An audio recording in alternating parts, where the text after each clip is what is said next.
Hey, everyone. Welcome to the interview with Lucia Walt from the future. She is 9 hours ahead. So we've been joking that she's actually from the future. But Lucia's amazing. She's from Namibia. I told you I was going to mess it up. I don't know how long I've known you now, and I just always mess it up this year. Namibia, something like that. Yes.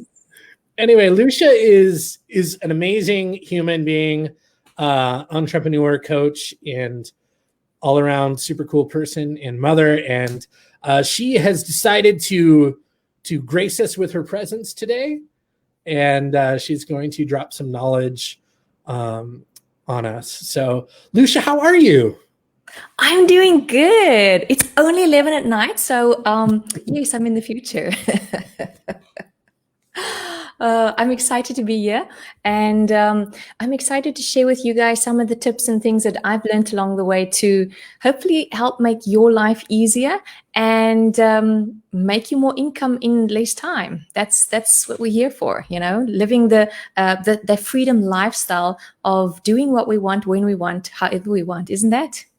Absolutely. And that sounds amazing to me. I could definitely use some tips. So, I'm just going to let you take it away. And if I have questions, which I'm sure I probably will, I might just interject and beg you to enlighten me a little more. So good. Take it away. Awesome. Hi, Irina. I see Irina's on live as well.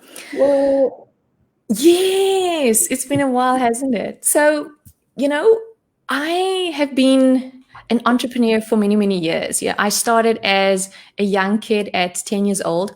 My sister and I, we would work, and then we took our pocket money that we made and we went and bought candy. And we lived out on a plot outside of town. And then all the people that walked by, we would run to them and then offer them the candy and sell it to them. And so we, in terms of that was how my entrepreneurial journey started. And I realized that I never wanted to work for somebody. I could never work for somebody. I just had to do my own thing from home. And like most people, I got a degree because my parents said, you got to go and have a degree. So I've got a teacher's degree. But what does it benefit me if I have to spend the entire morning working somewhere, in the afternoons doing sports, and then in the nighttime marking and doing preparing for the next day? When will I ever get to see my kids? Right. So I decided there's no ways I'm going to do that. I'm going to start my own entrepreneurial business. And I tried different things. I tried from a range of selling baby products till organic farming, till a network marketing. I did all kinds of things. And finally, 2 years ago, I joined an affiliate marketing company, and I worked so many hours a week. And then I realized, but what is it use that you're making this money when you're working 1 million hours a week? I remember, I think it was April last year, my husband and I were sitting in bed on a Saturday night, and we were chatting. And at 9 o'clock on a Saturday night, I get this phone call, and my phone goes off, and I look at it. And I answered because it was an unknown number. I didn't know who it was, and I used to help in the fire brigade, so I thought maybe it was an emergency of some kind. And then it was just a client who wanted to know how to deposit money for this other product that I was selling. And at that moment, I realized, my time wasn't my own. Here I was spending time with my husband, but it was interrupted by a question that had been asked a million times. And I had to figure out a way how I could not be so hands-on and be less in the business and more in my family. And that's where my quest for automations and shortcutting began. And what could I do to minimize my work hours? And so the first thing that I did was go and see what is one thing that I do often, over and over and over. And that was answer questions like that. So I went and I created videos that I could use over and over again. So if somebody asked me a question, I had the video, I just sent them the link to that video. And the easiest thing to do is to make videos like that and upload them on YouTube, especially if you have depending on the products that you sell or whatever, if you have products that you need to, like software, something that somebody doesn't understand, you don't have the time to go and explain exactly how the software works. So you'd make videos as short as possible and upload them to YouTube, so that whenever somebody is stuck with something, just send them the link. It takes you really a minute to send them the link, and you don't have to spend a half an hour explaining something. So that was the first thing that I did to really shortcut my time, was to create videos. And the nice thing is that it takes you that time, one time to do it, and it's uploaded and it's there forever. And so now everybody else can use it, and it makes everybody's life easier. And then the second thing I did was I was doing a lot of training in terms of, for all my affiliates underneath me, they needed training on how to help the people that they were selling to, and they got stuck and they didn't know what to do. And I realized that even if I made videos for those, they would still get stuck. They still didn't understand it. And so I realized, you know what, training one-on-one isn't working, and I can't train so many people in my house all the time. I really have to shortcut this. How can I reduce my hours? And then, so what I did is I started a Facebook group. And in my Facebook group, I was able to do trainings once a week and help. And whatever questions they had, they would ask it before the time. And then I would do a training and answer all those questions. And I did that once a week. And so that really reduced my hours in terms of training in the week. I easily was doing 6 to 7 hours a week of training. It went all down till about half an hour, 40 minutes. So that also reduced my time. And then after that, the third problem that came up was the fact that I was selling this product really, really well. And the affiliates that I had, they were struggling to sell the same products. And so even though I loved doing presentations and speaking to people, I didn't have the time to do that. And so I then went and created a webinar.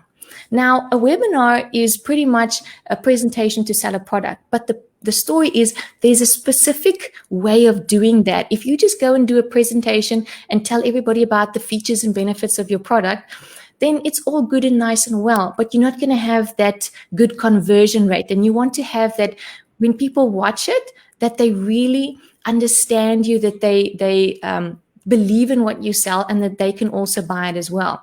And so there's an entire methodology and an entire formula that I use in my webinar, and I would redo the webinars and they got better and better and easier. And so my conversion rate really went up well, and I could also upload that to YouTube, and then the affiliates were able to use that and sell the same products as well.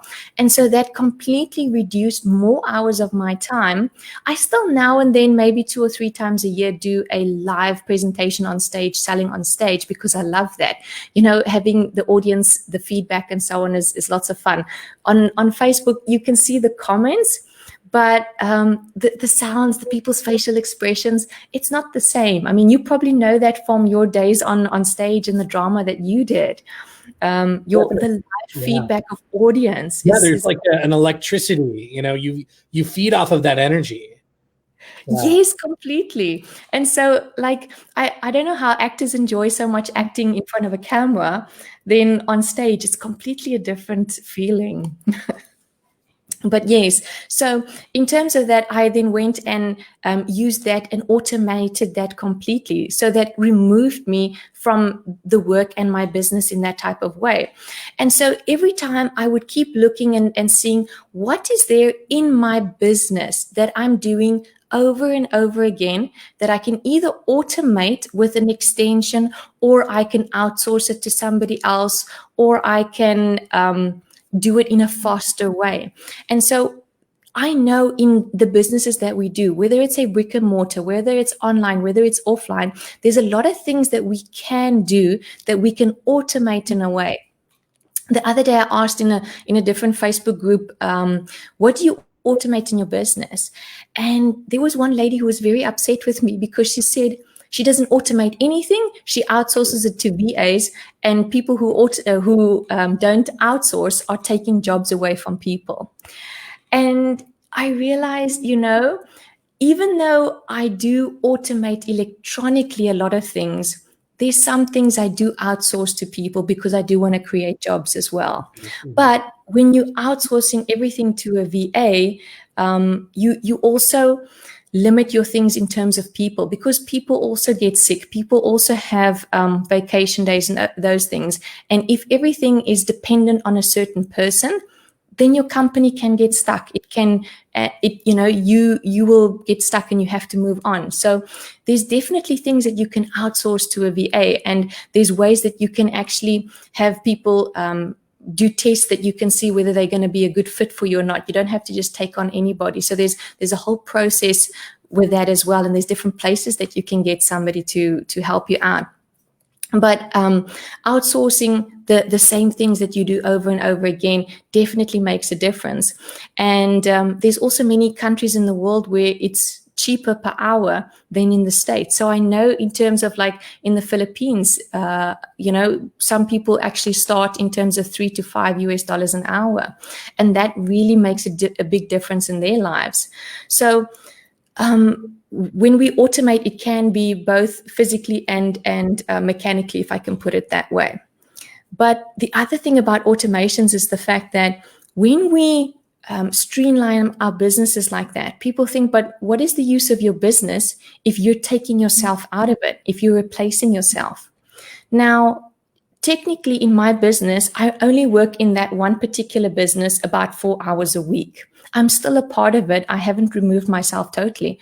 But the thing is that the more you remove yourself from it, the more it can go on and create money for you on autopilot. And then it's passive income. Now, why would you want to be working all the time if you could be having passive income? Right, you wouldn't. You wouldn't, because you would go on holiday and you would be stressing about, has this been done? Has that been done? Has all these things been done? You can't switch off and you can't have a holiday. Now, you've just had a new little baby girl. And if some of your things aren't automated, I mean, she doesn't sleep through the night yet. So some days you're tired, some days you're grumpy, and then you can't get round to everything. And if it's not automated, then you're going to get far behind and you're not going to get paid for the work you have to do, right? Definitely. Mm-hmm. So in terms of that, when you're doing all these things, you want to see what do you do repetitively that you can automate, that you can remove yourself out of your business. So then after that, we can go and create a funnel to sell for us, because even though we're the best salespeople in our companies to sell our products, we can automate that procedure as well. I mean, if you have to go and sell to somebody every single day, it's tiring and exhausting. But if you go and create a webinar to sell for you and put that in a funnel, it auto sells every single day. It doesn't ask for pay raise. It doesn't ever get sick, and it doesn't go away. It just does the work for us. So, and the nice thing is because it's put in a way that it converts better than on a regular website, we use that. And so I know you creating funnels as well that people can use and create their own businesses with that. And they don't even have to have their own jobs or their own things. You creating an entire business for them to sell funnels to make their life so much easier. So the other thing that I also did was when I started making enough money, I started outsourcing things to people that I didn't like doing. So I'm not an admin person in any way. Like I'm an outdoorsy person. I barefoot, outdoors, play with the kids. That's who I am. So emails, replying to messages, priming my Facebook feed, all these things is for me, it's work. So anything that I didn't like doing that had to be done, I outsourced that. I paid somebody else to do that because it created a job for them, and I got to enjoy the stuff in my work that I did really more.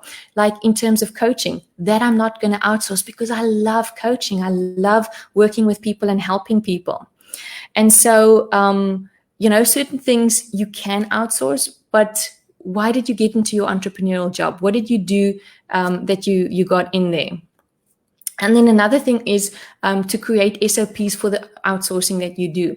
So in terms of like specific tasks that I get done on Facebook, I do have software to do it. And I also can give it to a VA to do the same exact thing. So if I was to give it to a VA, I would then go and create a Loom video and say, this is exactly how you send friend requests. This is exactly how you prime the feed. This is exactly how you, set appointments and things like that. So in terms of that, then when that VA, if something happens to them or they leave or whatever, the videos are there for the next person so that they can really go, and you don't have to teach it to them. You're just like, here's the videos, do exactly what the videos say. So you've created the videos once and it goes on. And it really makes it that you have to work less in your company. And then after, I know a lot of people, when they start selling other people's products because it's the easiest way to get into the entrepreneurial game and understanding online selling and all those things, and then to go and create your own product. So especially like with you and your black box that you're creating, it's pretty much a business in a box where people can come and buy the entire package and then just tweak it for themselves and sell that. Now, in terms of that, I did something similar. I went and bought certain things from somebody else, and now I have a VA who's selling that product for me. So I pay her monthly income, and she goes and she sells this product, my product, for me, and I get the income from it. What did I do there?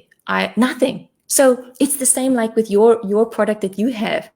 If somebody was really smart, they would come and buy your black box from you, outsource the selling. They could make a Loom video, show them this is exactly what you do, how you get the customers, how you sell it to them, how, all those things, like 3 or 4 videos. And then that way they pay somebody a monthly income and they get all the proceeds from their own product that they're selling. And they don't have to do any work. That person is doing everything for them. Now, isn't that passive income? Absolutely. Yeah. And you're creating opportunities for other people and freeing up your time so you could focus on the things you really love and the things that you're better at. Because, I totally get that, not wanting to waste your time doing those monotonous things like priming our feeds or checking our emails all day long. That's amazing. So completely. So in terms of that, we need to change the way we see things in terms of, like, this is the way we've worked. This is the way we've done things all the time. But why can we not change it? So why don't we just buy Chris's black box? We pay a VA to sell our funnels for us to different companies. We make the money and we don't have to work. That's just the easiest way to do that. So I see Rena's asking a million questions here. It's yes, you scale yourself. You scale yourself. I have to tell you a story about a mom. There's 2 moms that I heard that scaled themselves epically, and I was like, oh man, we got to get this. What was the other question? What automations do I use? What tools do I use? So in terms of the different tools that I use ClickFunnels for the funnel building.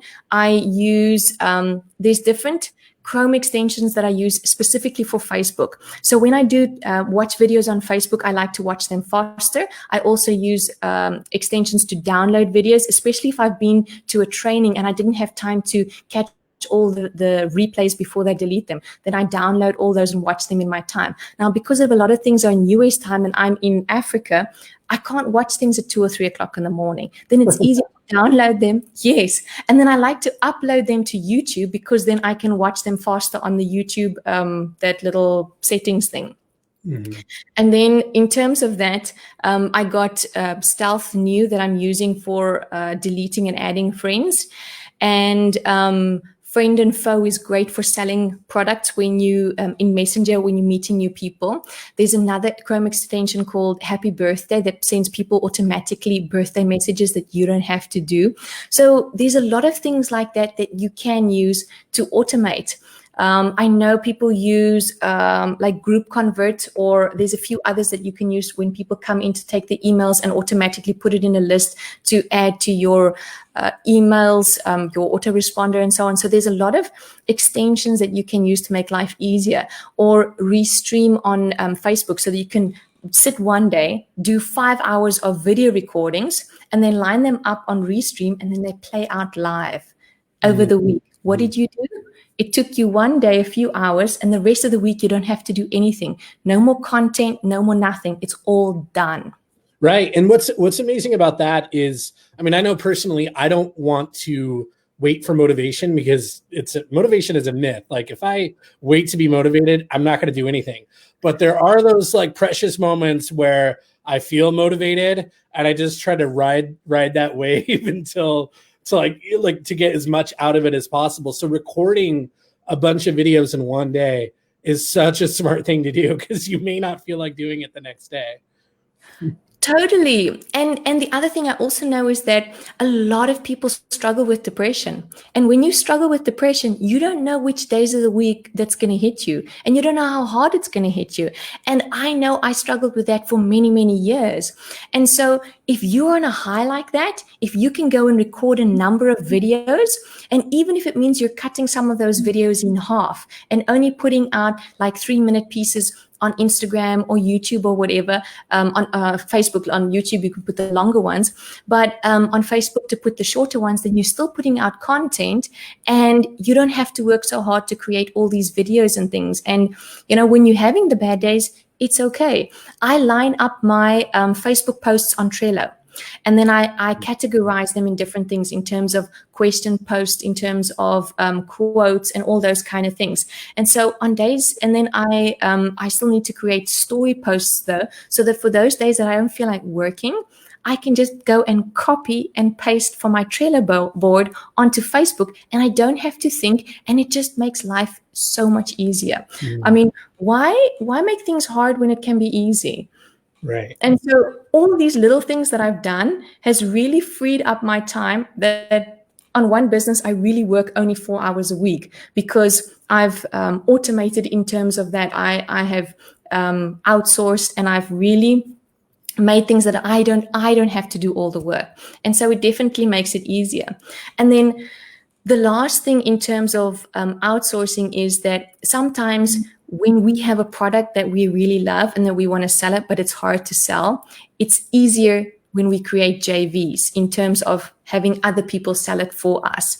And so when you have great relationships with friends, then they can sell it. You can give them a commission for that, but they then sell it, and you can always get commissions from it later, even if it's not just on the day that they talk about it, but other days as well. So in terms of that, I've seen some people really make big amounts of money just from having one interview or something like that. So that's also a way of outsourcing. People think, they don't realize that that's outsourcing. You've just created one half an hour or an hour interview somewhere that is forever on replay, that's selling for you just like a webinar, but it's on another platform. And so the more places your faces are, the more you can sell it as well. And so, yes, there's different ways. People don't always realize it. I saw this week, there was 2 ladies that told their story in one of the events that I attended. It was 2 moms. The one mom had 4 kids under 8, and the other mom had a 3-year-old. And with the pandemic currently going on, nobody's kids are going to school. So their kids are stuck at home. Their spouses are also at home, also have a full-time job. So they have to half the day look after their children, and the other half of the day, the spouse looks after the kids. So they really only had like 20 hours a week to work. And they're also coaches. And both of these coaches made over 100K last month US, only working 20 hours. And neither of them have a VA. It's all their own work that they do. So in terms of that, it's a thing of when you're putting out content, when you're doing work, we have to think, what is the least amount of work that we can do that makes the greatest impact and the greatest difference? And so when we start thinking in that way, in terms of what am I doing often that can be replaced, other than eating and exercising, you know? I love that. I love that mindset though, because it's not about, like, we're not outsourcing and we're not automating things because we're lazy or because we don't want to work. It's because we want to have as much impact as we can without sacrificing time with our loved ones and time for family and friends, which, you know, you should be making time for if you're an entrepreneur and business owner. Because if you're working on stuff, what is the point? What is the point of doing that? So I love that. I love that attitude. It looks like Irina had a question really quick. What is the black box? What's in the black box? Just curious. Or is there a launch coming? There is a launch coming. It's the funnel black box. I think you know about it, but there will be more about it later on. I'm spoiling the surprise here. I'm no, spot. I actually did have a few questions, a few follow-up questions. Yes. So just going back to your first, whoa, I'm just hitting my table. Going back to your first point about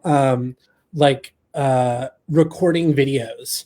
Now, I think a lot of people might hear that and they might get intimidated. Like, okay, I'm not good at recording videos. How do I record videos? How long should the videos be?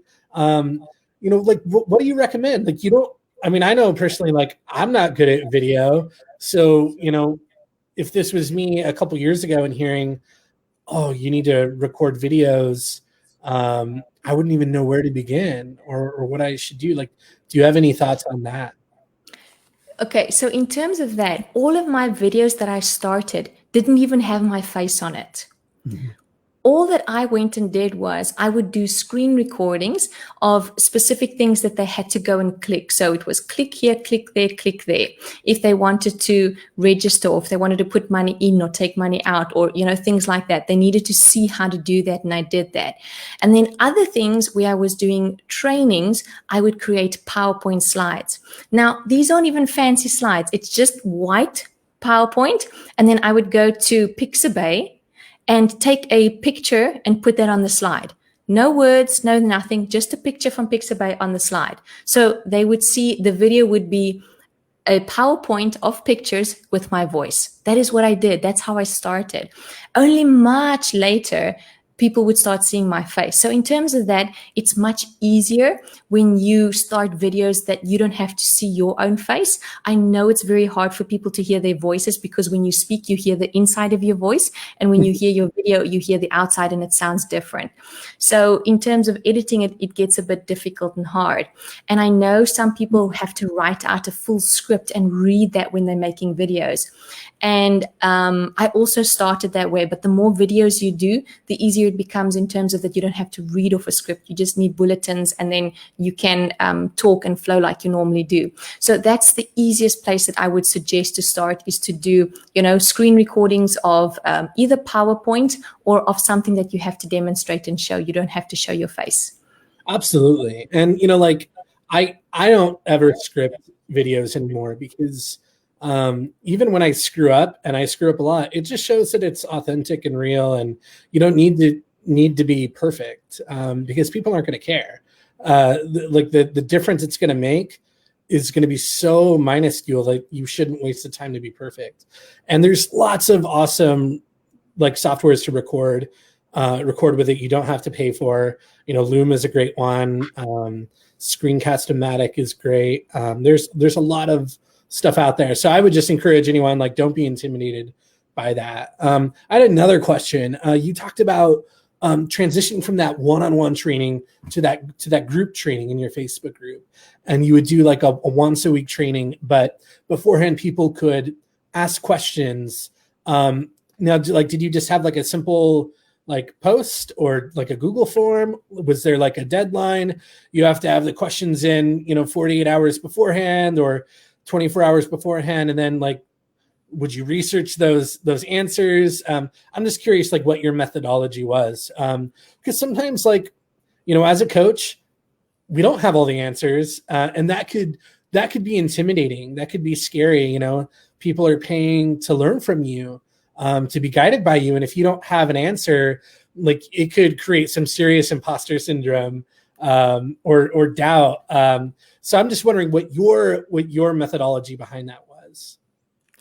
So in terms of that, normally I would get 2 or 3 questions that people had asked me personally, on Messenger on my phone, that they would send me. And then I would start with those 2 or 3 questions. So I would put up a post in the group and say, listen, I've been getting questions on these. I got these 2 questions. I'm going to do a live on Thursday at 7:00. And if you want to know the answer to these questions, they will be there. If you have other questions as well, just put them in the post below, and then I can answer them as well on Thursday. And so that way, if I didn't know any of the answers to any of the questions that they asked, I could go and get the answers from the right people. And most of the time, when it comes specifically to coaching, people think they want answers, but they don't really want answers. They have the answers already. You need to re-ask the question in a way that they come to their realization of their own answer. And so it's really more of a directing than it's actually like, here's the answer. Because if we just give answers, then we also spoon feed our clients. And we don't want to spoon feed our clients, because when their 3 months, 6 months, 12-month period is up with us, then they're still going to be messaging us and like, how do I do this? What do I do there? You want to teach them to think for themselves and get to the answers on their own. So you don't always have to have the answer. But I really believe that inside our hearts, we already have the answer. We know exactly what the next step is. We just want to hear somebody else tell us that we're not crazy and that we are moving in the right direction. Absolutely. And then I think I had a question about when you started transitioning to webinars. I know that can be really, really scary for some people. How did you learn to do a good, solid webinar? Did you follow like Russell Brunson's perfect webinar strategy? Did you do something else? Did you kind of just develop your own strategy over time? What did that look like? So at that time, I had pretty much known Russell Brunson about 2 months when I started doing my own webinars. And I knew that he was selling a perfect webinar script, but I didn't have the money. I couldn't afford that or buy that in any way. So then what I went and did was I watched different webinars that he had done. And I saw that there was patterns in all of them, that he kind of followed a specific pattern. And I thought, okay, let me take these patterns and put them into my presentations that I was doing. And then I saw, okay, this part, when I added this worked. When I added this didn't work. And then in that way, I would keep adding things and tweaking things in my own presentation until it became a webinar and I could record it and use it as a webinar. So in terms of that, even though I took in terms of like the outline of his pattern, I was able to adjust it to fit it to work for me in exactly what I was doing, if that makes sense. It does. I love that. Well, cool. I feel like I had interrupted you in an important moment. Was there any other points you wanted to make? You were talking about JV partnerships as well. In case anyone doesn't know, what is a JV partnership? Well, a JV partnership, in terms of, it's when you have a friendship with somebody or partnership with somebody, you don't even have to know them necessarily, but it helps when you do. It's to go and ask them to interview you in their space, and then let them give you an opportunity to sell your product in their space, and they get a commission for all the sales. So in terms of that, you will probably see Catherine Jones goes into many different Facebook groups and she sells her funnel design program that she does. Yes. And so that's what you call a JV. It's like she going into different groups, and then she goes and does a webinar and she sells her course, and then the owner of the group gets a percentage of the sales. And so they usually get a special link and so on, and then they get a percentage. And she's discovered that when you do paid Facebook ads and JVs, she makes more money with JVs than paid Facebook ads.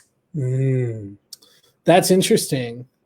Yes. I can definitely see that though, because if you're going to someone that already has an audience that knows, likes, and trusts them, they're going to be more likely to make a purchase than stumbling across a random Facebook ad.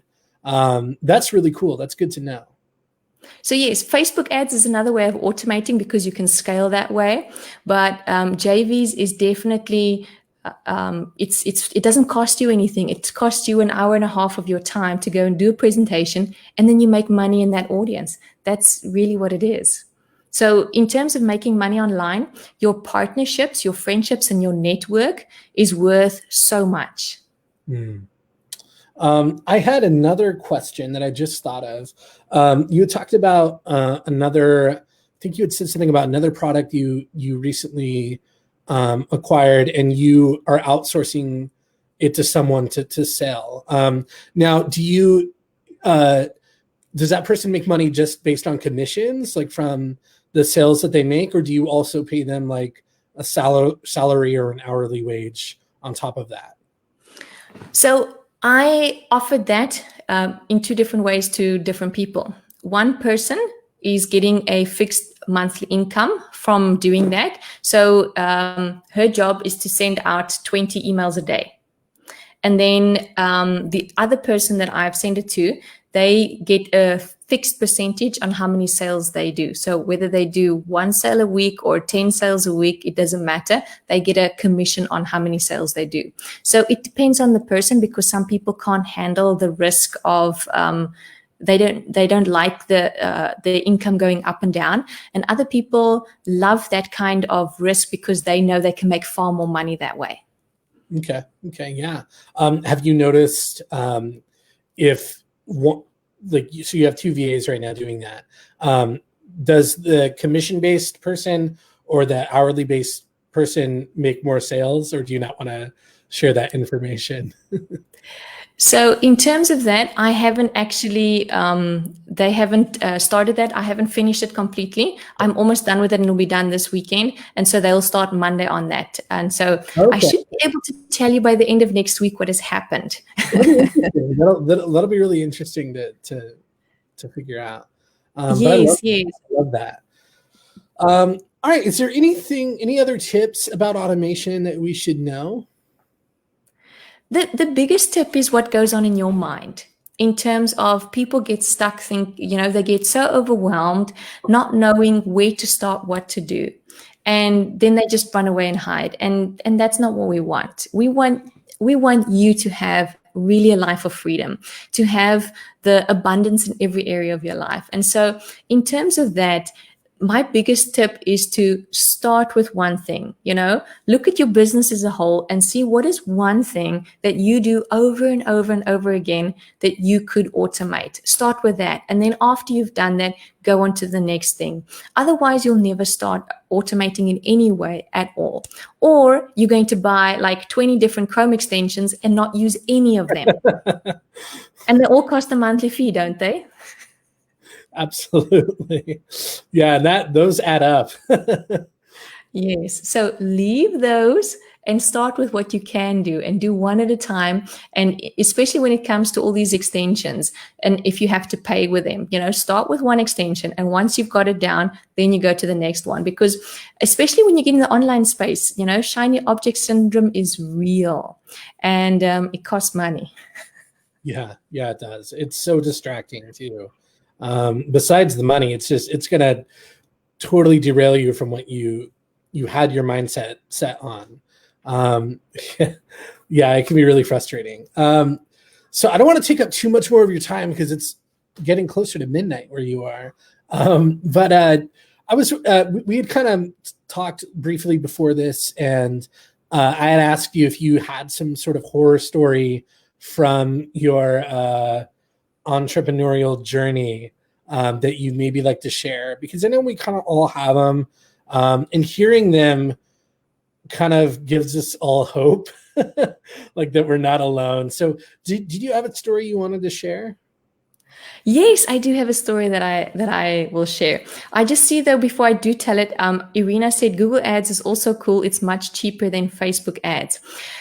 It depends on the way you run the ads, though. If you're retargeting in Facebook, I know of people that have taken their Facebook ad spend from 130 US down to $4 US per lead cost because of the way they've changed their ads. So I've run Google ads and made zero money on like $300 US spent. Not that I did, that a professional Google ads person did. So in terms of that, it's just the way you run ads. That's just a side note there. But yes, the horror story. So the horror story is, in business, a lot of us entrepreneurs, we start something and we're like, we're going to make big money of this. And then it doesn't work. And we go into the next thing and then it doesn't work, and so on and so on. But we forget sometimes that we have to grow with the process and stick with something till the end. And one of those things is, in my journey, one of the things that I was doing was farming, organic farming, and I absolutely loved that, and I wanted to grow that and scale that, but it cost a lot of money. And I was fortunate enough at the time that my dad had a big development, And part of that development, he had either given us shares or property in the development with my siblings and I. And I decided I didn't want shares in the development. I wanted the property. And so somebody came along and asked to buy my particular property, and I sold it. And so I got all the money for that property. Now, before that, you must know, I'm pretty much a housewife, earning housewife income. My other entrepreneurial endeavors were hobby endeavors. So even though I made a profit, none of that was coming into the house. So I technically wasn't earning any income whatsoever. So now here I get a lump of cash from a property that's being sold. So it's a nice lot of money. And I was like, you know what? All these, I'm going to scale big with my farm. I am going to buy like the structures, but as cheap as possible. I'm going to do everything. I've been studying for 2 years how to do gardening and like organic farming. And I've been following these guys on YouTube and everything. Even though they sell you a course, I'm like, I don't need their course. I can farm. I know how to do this. Put half of that property's money into the farm. I mean, I spent money getting good soil, building the structures, getting the equipment, all those things. And in the end, that soil that I was planting on was so bad. The bugs polished everything. The east weather destroyed the structures. It was a nightmare. No. It was costing me money. And after 3 months, I was finally like making enough veggies to sell. And even though I was over 2 years growing from my home, it was like a small piece. I couldn't really sell that much. It was just too little. So now here I'm going on big scale, and I didn't have to pay for the water or the property or no monthly income. But in terms of I paid 2 guys to help me, and the money was just going in terms of the gas going in and out and developing this farm and everything. And in the end, I couldn't maintain it. It was just taking all of my time during the day, and I wanted to spend that time with my kids. And on top of that, I had gotten pregnant. I was bedridden for 2 months. I couldn't get out of bed. So the farm couldn't run without me. And I realized at that point that I had to sell it because, even though it was my baby and even though it was my dream for over 2 years to run this business, and I put thousands of dollars in it, I had to sell it. I couldn't keep it because I couldn't run it. It wasn't good for me. It wasn't good for my family, and it wasn't good. It wasn't a good business decision to keep it. Mm-hmm. And so I sold it. And when I say I sold it, I still haven't gotten a blue cent for that farm that I sold. So talk about entrepreneurial blooper. Yes. So the end of the story is have a contract in place when you sell. But, that wasn't the end of my entrepreneurial journey. I, after that, continued and tried something else. And I worked harder and I put a lot of effort into it. And I invested in myself, and I got a coach.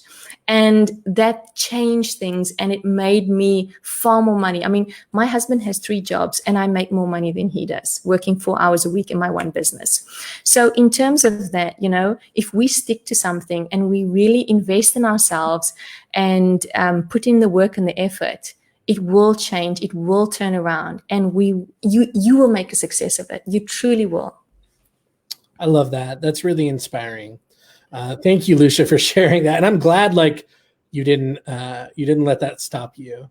Cause I mean, I could see that stopping me, and many other people. Like, that would be so discouraging. So, that's great that you just are still, pressing forward. And, I'm glad you've switched to digital, instead of farming. That's good. But I am too, because now I can help other moms make an income from home, working less hours as well. And that makes all the difference because, how many kids are at home without any attention, feeling abandoned, even though they aren't, but that neglect that they feel because their parents are working so hard to put food on the table for them. It's not that their parents don't love them or anything, but I think there would be so much less trauma if everybody grew up with their parents and were able to spend the time with them that they could. Absolutely. Yeah. I've been thinking about that more and more now that I'm a parent all of a sudden. These thoughts weren't in my head 3 weeks ago. So but it's so true. Yeah, I've really loved this interview. Thank you so much for taking the time to do this, especially on a Friday night for you. Now, before we end, is how can we learn more about you?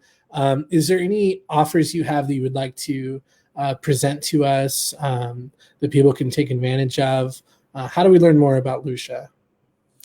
So my course, my webinar course is almost finished. It was supposed to be done, but it's almost finished.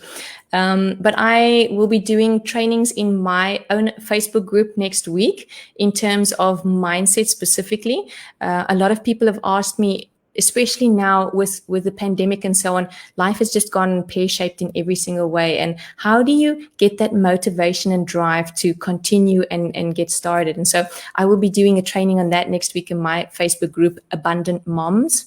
And so if they want to reach me or get hold of me, I'm going to be doing more trainings and teachings in there and helping other moms really live that life of freedom that they want, because that's for me what it's about. Yeah. Well, thank you so much. When your webinar course does get ready to launch, I'll definitely promote it, and we'll tack it onto this video, and because I'm sure a lot of people would get a lot of value from it. And so thank you again. I'm gonna let you go and get some rest. It's almost Saturday for you. Oh, it man. is, but you know what? It's okay. Tomorrow's date night. The kids are sleeping at my mom. My husband and I are going to the hotel, and we're having a birthday evening. It was his birthday last weekend, so we celebrating it this weekend. That's great. That's great. Didn't Monica Tanner say it's National Orgasm Day? Well, I hope you have a great birthday. Thanks. Have a wonderful weekend. It was wonderful chatting with you. All right. Thank you again, and we'll talk to you later.